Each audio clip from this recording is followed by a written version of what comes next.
we absolutely became tone deaf about letting the Democratic Party go by the initials DFL. Because as far as I'm concerned, the Democratic Party has as little to do with supporting farmers as anything. And when it comes to labor, we let some smaller distractions get in the way of us having the relationship with labor that we should have. Because I'll tell you, if there's one thing that strengthens the Republican Party, it's good jobs. It's letting farmers farm, letting miners mine. It's not letting urbanized dwellers tell the northern part of the state what kind of economy they can or cannot have. It's not urbanized dwellers telling the southern part of the state where I grew up that you can raise corn or soybeans or you have to do this or that. They can't even recognize a Holstein from a Guernsey. Don't try to tell people in the north and the south part of the states that they know best. We let those folks tell us how to live in greater Minnesota. Something's not adding up. Those are the mistakes we made as a party, and we got to fix it.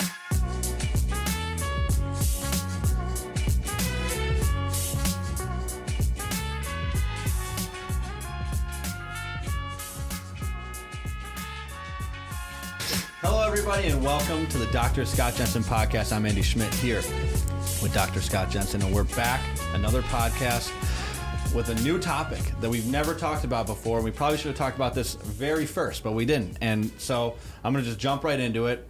The main question of this podcast is, Scott, why are you a Republican? And so you can kind of go at any angle and take it anywhere you want to, and we can just go off of that. But I think it's an important question because a lot of people are just like, hey, I'm a Republican or I'm a Democrat. And there's no like, okay, why? Well, just because I am that. I grew up that way. It's like, okay, well, that's not a good answer. So why are you a Republican? And you're okay if I just go any approach? Yeah. Okay. I'm getting a little scared saying that now. So are you a Republican? I actually tend to be a little bit more libertarian, but yes, I'm a Republican. Are you conservative? Sure. Yeah. Are those subsets different? Yeah. Okay. What makes a Republican and what makes a conservative? How would you distinguish between those two? Well, I think, yeah, you're killing me right now. So I think conservatives and Republican are more similar than a libertarian and a conservative and a Republican. So, like, I mean, a libertarian is more just like, you do what you do, you do what you want to do, and I'll do what I want to do. Don't kill me, basically. And a conservative is like, we have a set of values. We're trying to conserve these values. And bingo. That's, if you look at the word conserve, it comes from Latin conservare, and it means to safeguard. Sure. I think people forget that. You can literally be a Democrat and you can be conservative. Safeguarding, conventions, wisdom, the honor of history, what your ancestors gave to you. Being conservative, to me, is something that if we're not going to safeguard something, then I think we should actually make a decision that we're not going to safeguard it, which would mean that it isn't worth safeguarding. So I think when you think about conservatives that way, it's a little different. Yeah. But now let's talk about Republicans. Sure. You said you got some libertarian slant, but you're a Republican. Yeah. Do you know why? Because I believe, I mean, for me, a lot of it has to do with like religious freedom and believing in the values of, values that we were brought up on. I think a lot of those should be conserved. And I think that the Republican Party does their best to be conservative in keeping those values, religious values, freedom of speech, all these. Let me ask you this. If you were to identify 3 Republicans in the history of the Republican Party that may have been spokespersons for the Republican Party, who might you identify? I think Donald Trump did a good job of being a spokesperson. Reagan, you have to mention Reagan. And Dr. Scott Jensen. I do. I think that you've done a good job too. So, well, thank you. For me, I would think of the 3, and I know I'm a different generation. Sure. I always think of Abraham Lincoln. Abraham Lincoln the was great the emancipator. I mean, in a time where the nation was in conflict, we knew that slavery was wrong. Sure. But we're having a devil of a time fixing it. He emancipated. I would jump forward 40, 50 years to Teddy Roosevelt. What did he say? He said, it's important for democracy, for a Republican, to have laws that are equally and fairly enforced. And that meant big wigs and privileged don't get a free pass. Sure. That was pretty cool. Yeah. He was very much an egalitarian. Right. But he also introduced a new piece into what I consider core republicanism, an awareness of the environment. He said, you know what? We've got so much, but we need to preserve it. So what did he do? He helped create the greatest national park system in the world. When you go over to France or to Germany, you're not going over and say, hey, where's your national park? I want to go visit it. No, they do that when they come here. Right. Tell us about your national park system. We want to go out to the Rocky Mountain Park. We want to see Yellowstone. This was what Roosevelt did. Yeah. And then we go to Reagan. And Reagan, in this incredible communicative manner, sits and talks with Americans. He doesn't preach at us. Right. But he tells us over and over again that his core convictions, his reason for leaving the Democratic Party in the late 50s and early 60s was because of faith and family and freedom and the need to understand how brilliant the Founding Fathers' documents were in terms of the Declaration and the Constitution. Right. And then he went on to say, government needs to be limited. Taxes need to be lowered, because when taxes are lowered, all kinds of good stuff happens. You see this explosion of ideas and companies and dreams. Dreams are brought to fruition. And then he said, you got to protect life from beginning to end, because if you don't, who's going to protect that life that's just a couple inches away from being a human with all the rights of citizenship? And then he says, but never forget to pay attention to individual rights. You can never trample on individual rights as the government tries to do what it's supposed to do. Right. And then he says, shoot a mile. Wherever you see it, if you see exceptionalism, celebrate it. So, doesn't matter if it's at the Japan Olympics, if it's a Mexican bicyclist, or if it's a swimmer from Maryland, celebrate it. Yeah. And then he said, you get peace through strength, not through begging. And then he went on to say, socialism, communism, Marxism are failed experiments. We don't need to go through that torment again. Every one of those political systems ended in an onslaught of murder, death, and killing. And then he left us with one thought. And he talked about a city, but he could have meant a person. He said, always try to be the bright, shining city on the hill. Always try to be the human that's going to be the best version of who you can be. That's why I'm a Republican. And I think it's why you're a Republican. You just don't know things about Marcus Welby and Archie Bunker and Spanky's gang, so you didn't know that. Exactly. But now you do. Right, now I know it. Well, and I got to ask a question, because I think one of the things that's so admirable about these presidents that you mentioned, and that I see as admirable about you, is that these people, they're not puppets to the Republican Party. And I think that this is important to talk about, because I think you don't see that a lot in the Democrats and on the left. It's like everybody kind of believes everything the same over there. And I think that that's not how it should be in any party. And so I want to ask you, what are two major downfalls of the Republican Party right now? And I think it's important for you to answer this, because I don't want you to be a puppet, and I know you're not a puppet, but some people might think, yeah, Scott's just a puppet. So, be critical of the party that you're a part of. You want two, and I'm going to give you three. Great. We have been responsible in the Republican Party for lots of great advances. We have been the pro-black party. We pushed to get rid of slavery before the Democrats ever thought about it. So we have done good things. But we did not understand that we need to lead on elevating women and the agenda of women. We knew that they were the ones that were so oftentimes connected to the children, the next generation, to the family, the core of our fabric of society, to what was going on in our educational system. We knew that they were the ones that were so engaged, and we didn't elevate what their concerns were. We've got to do better. Yeah.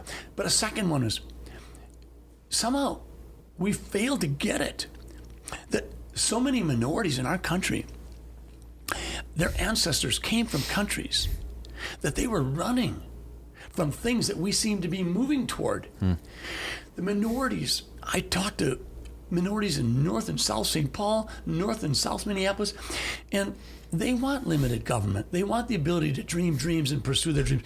They want to be able to start businesses. They don't want their kids being in a dead-end school district. They want the same things that the American dream, long-standing American dream has been about. Right. So we should have done a better job of telling the minorities, hey, we're here for you. We got your back, and we're going to help you. But then the third thing is maybe the worst. We absolutely became tone deaf about letting the Democratic Party go by the initials DFL.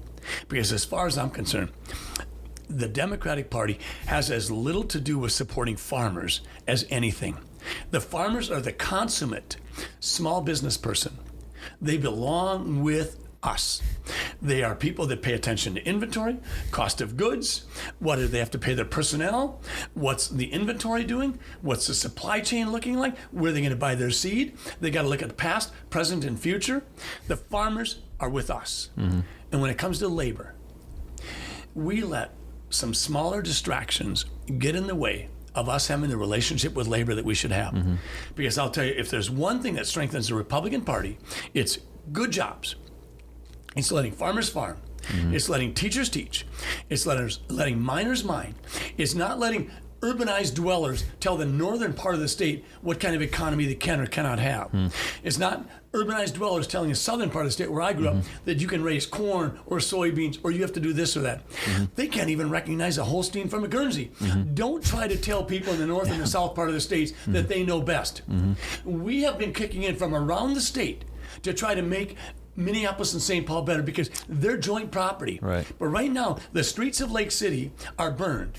We've got autonomous zones which absolutely fly in the face of, if you will, public safety. And we let those folks tell us how to live in greater Minnesota?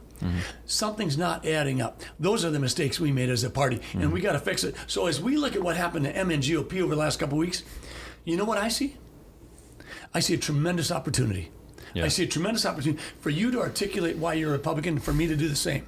And for us as a state to ask ourselves, who are we? Right. And who do we get our spokesperson to lead next? Past spokespeople, everybody that's been in those spots, they've contributed. They've helped us grow. They've helped us get to this point.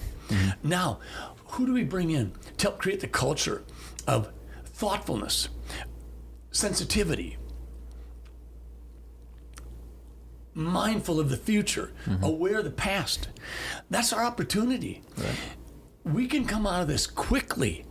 We can be so much better than we've been in the past. And it's not because we've been bad in the past.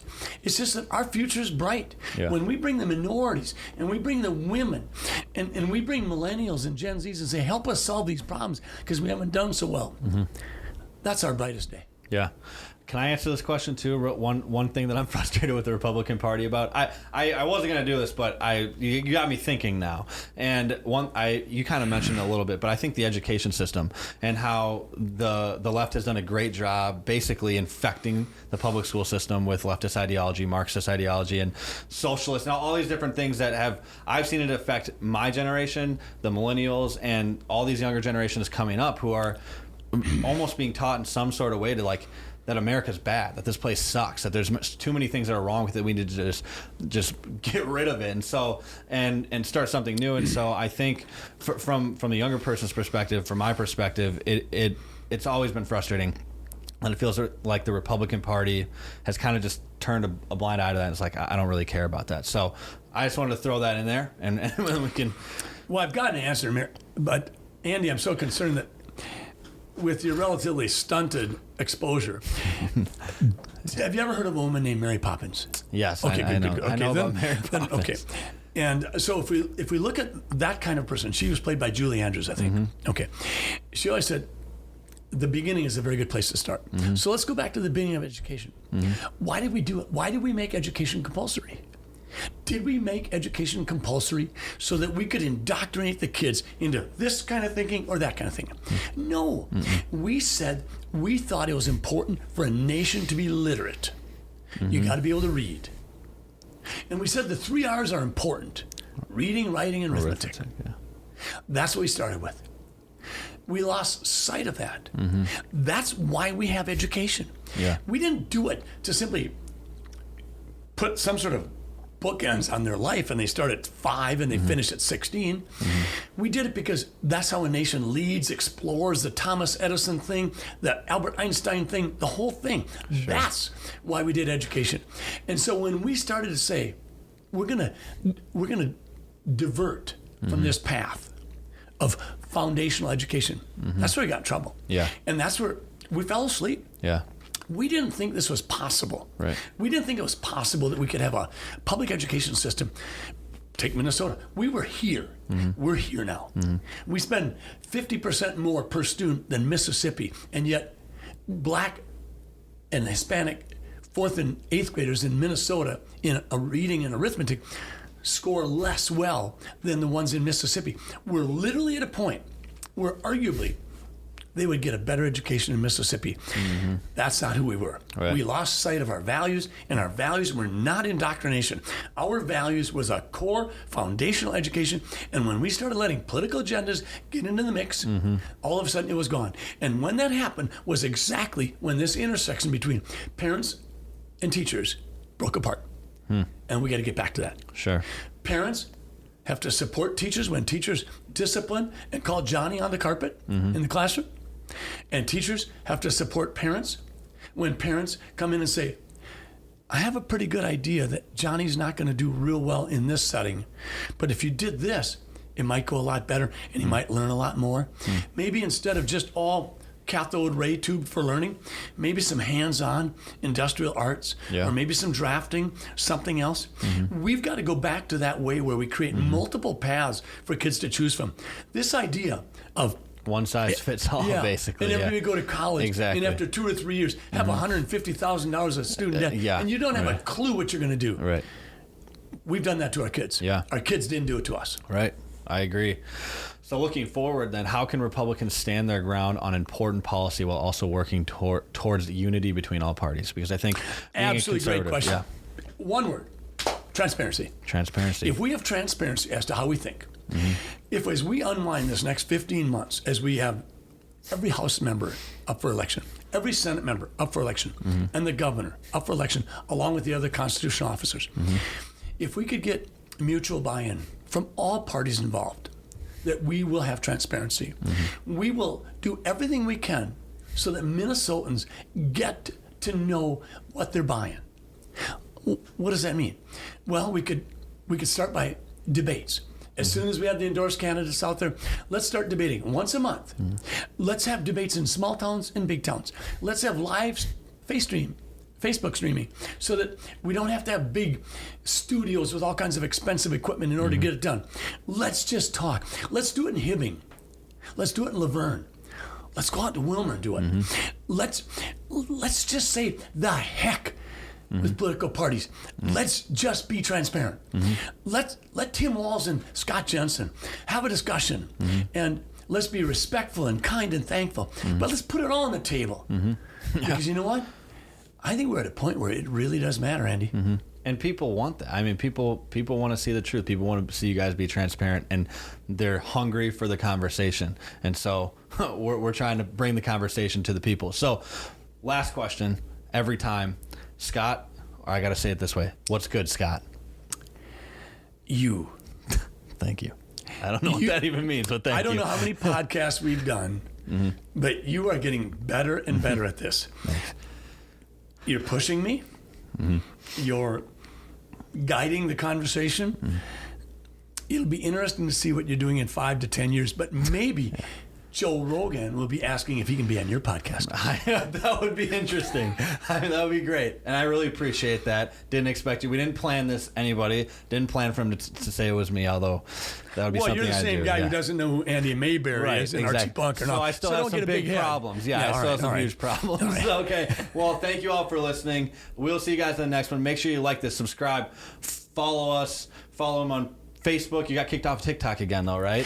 Yeah, but we'll come back on. We got some ideas. We'll be back. Yeah. I think it was a mistake on their part, but you got to go to DrScottJensen.com just to get in touch with us. Exactly. And we'll see you guys in the next one. Thanks for listening.